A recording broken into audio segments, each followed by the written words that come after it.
Olá, seja muito bem-vindo, 12º dia da nossa leitura bíblica e do catecismo pelo cronograma do Padre Mário Sartori, 365 dias, paz, bem, graça, alegria, força e esperança do nosso Deus nos nossos corações.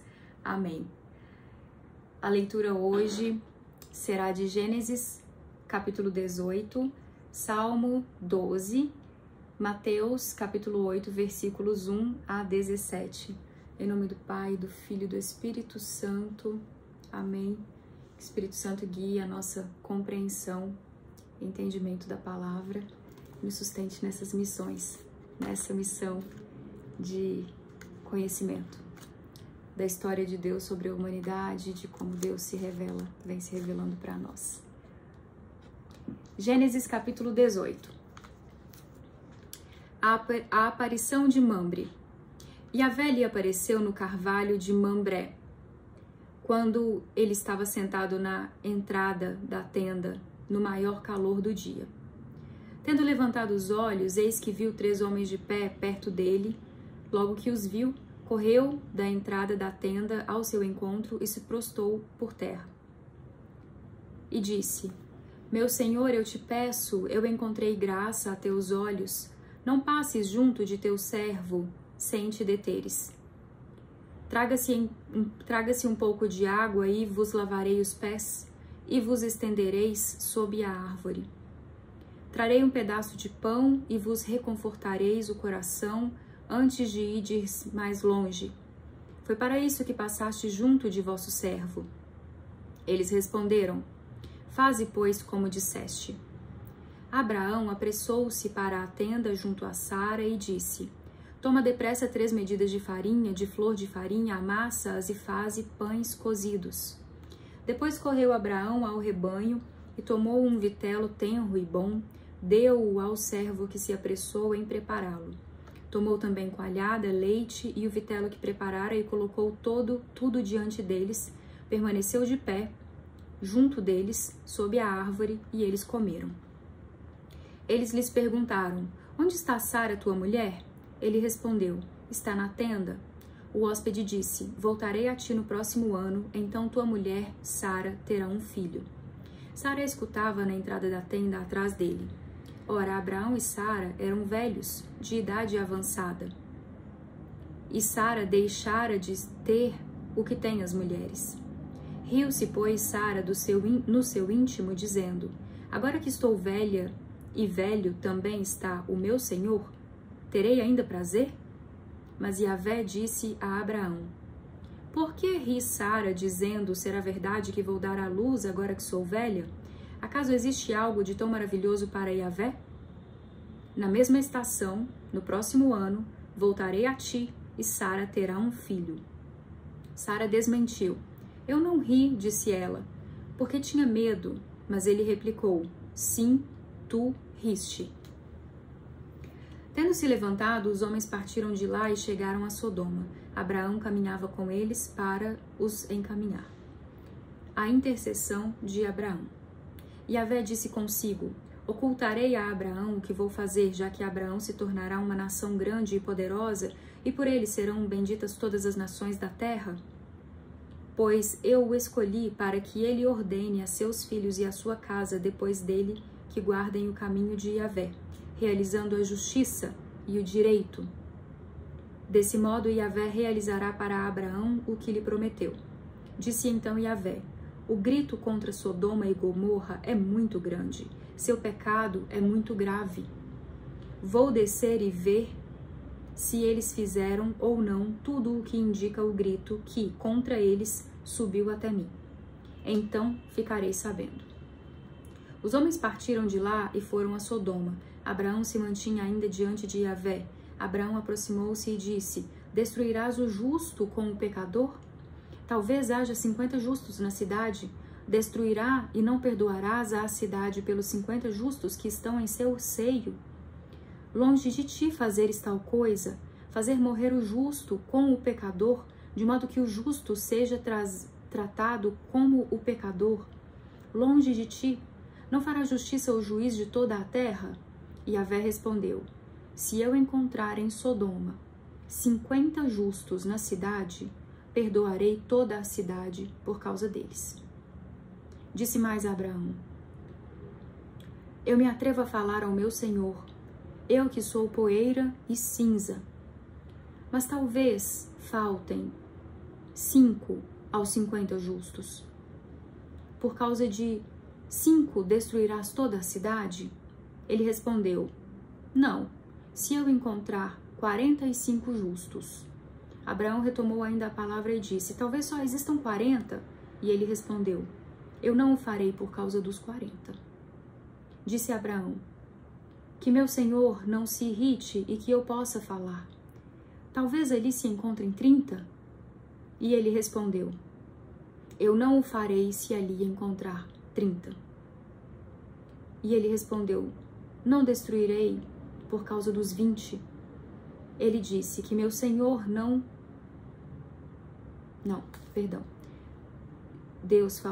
Deus respondeu: eu não o farei se ali encontrar 30. Ele disse: eu me atrevo a falar a meu Senhor, talvez se encontrem 20. E ele respondeu: não destruirei por causa dos 20. Ele disse: que meu Senhor não se irrite e falarei uma última vez, talvez se encontrem 10. E ele respondeu: não destruirei por causa dos 10. E Yahvé, tendo acabado de falar com Abraão, foi-se e Abraão voltou para o seu lugar. Finalizado o capítulo 18 de Gênesis, e aqui lindo ver Abraão intercedendo, né? Muito bonito. Salmos 12. Contra o mundo falso. Do mestre de canto para instrumentos de 8 cordas, Salmo de Davi.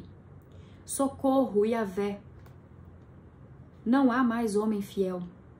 A lealdade desapareceu dentre os filhos de Adão. Cada qual mente ao seu próximo, falando com lábios fluentes e duplo coração. Corte, Yahvé, todos os lábios fluentes e a língua que profere grandezas, os que dizem: a língua é nossa força, nossos lábios nos defendem. Quem seria nosso mestre? Por causa do pobre que despojam, do infeliz que geme. Agora me levanto, declara Yahvé, porei a salvo a quem o deseja. As palavras de Yahvé são palavras sinceras, prata pura, saindo da terra, 7 vezes refinada. Sim, Yahvé, tu nos guardarás. Tu nos protegerás de tal geração para sempre. Por toda parte se agitam os ímpios, a corrupção aumenta entre os filhos de Adão.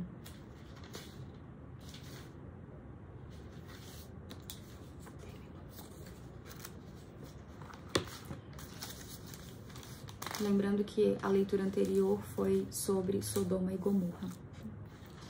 E esse salmo falando dos ímpios. Mateus capítulo 8, versículos 1 a 17. Aí iniciada por Jesus a pregação do reino dos céus, parte narrativa dos 10 milagres. Cura de um leproso.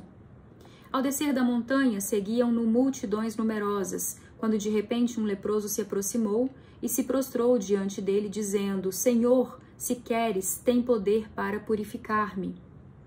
Ele estendeu a mão e, tocando-o, disse: eu quero ser purificado. E imediatamente ficou livre da sua lepra. Jesus lhe disse: cuidado, não digas nada a ninguém, mas vai mostrar-te ao sacerdote e apresenta a oferta prescrita por Moisés para que lhe sirva de prova. Cura do servo de um centurião. Ao entrar em Cafarnaum, chegou-se a ele um centurião que o implorava e dizia: Senhor, meu criado está deitado em casa, paralítico, sofrendo dores atrozes. Jesus lhe disse: eu irei curá-lo. Mas o centurião respondeu-lhe: Senhor, não sou digno de receber-te sob o meu teto. Basta que digas uma palavra e meu criado ficará são. Com efeito, também eu estou debaixo de ordens e tenho soldados sob o meu comando, e quando digo a um, vai, ele vai, e a outro, vem, ele vem. E quando digo ao meu servo, faze isto, ele o faz. Ouvindo isso, Jesus ficou admirado e disse aos que o seguiam, em verdade vos digo que em Israel não achei ninguém que tivesse tal fé. Mas eu vos digo que virão muitos do Oriente e do Ocidente e se assentaram à mesa no reino dos céus, com Abraão, Isaque e Jacó, enquanto os filhos do reino serão postos para fora, nas trevas, onde haverá choro e ranger de dentes. Em seguida, disse ao centurião, vai, como creste, assim te seja feito. Naquela mesma hora, o criado ficou são. Cura da sogra de Pedro. Entrando Jesus na casa de Pedro, viu a sogra dele, que estava de cama e com febre. Logo tocou-lhe a mão e a febre a deixou. Ela se levantou e pôs-se a servi-lo. Diversas curas. Ao entardecer, trouxeram-lhe muitos endemoniados e ele, com uma palavra, expulsou os espíritos e curou todos os que estavam enfermos, a fim de se cumprir o que foi dito pelo profeta Isaías. Tomou nossas enfermidades e carregou nossas doenças.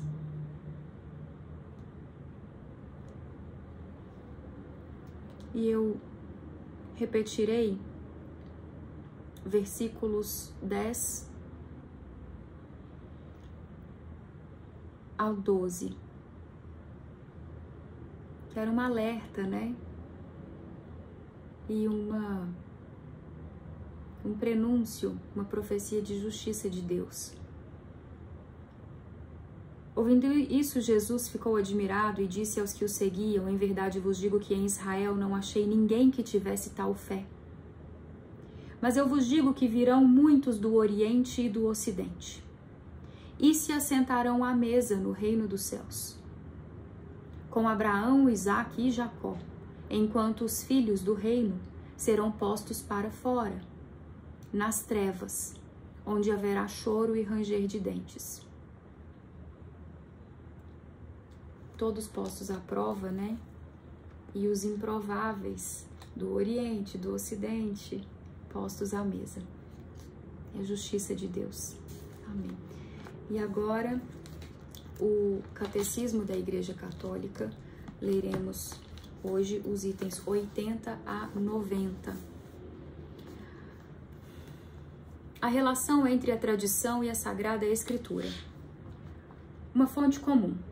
A tradição e a Sagrada Escritura estão entre si estreitamente unidas e em comunicação, pois, provindo ambas da mesma fonte divina, formam, de certo modo, um só todo e tendem para o mesmo fim.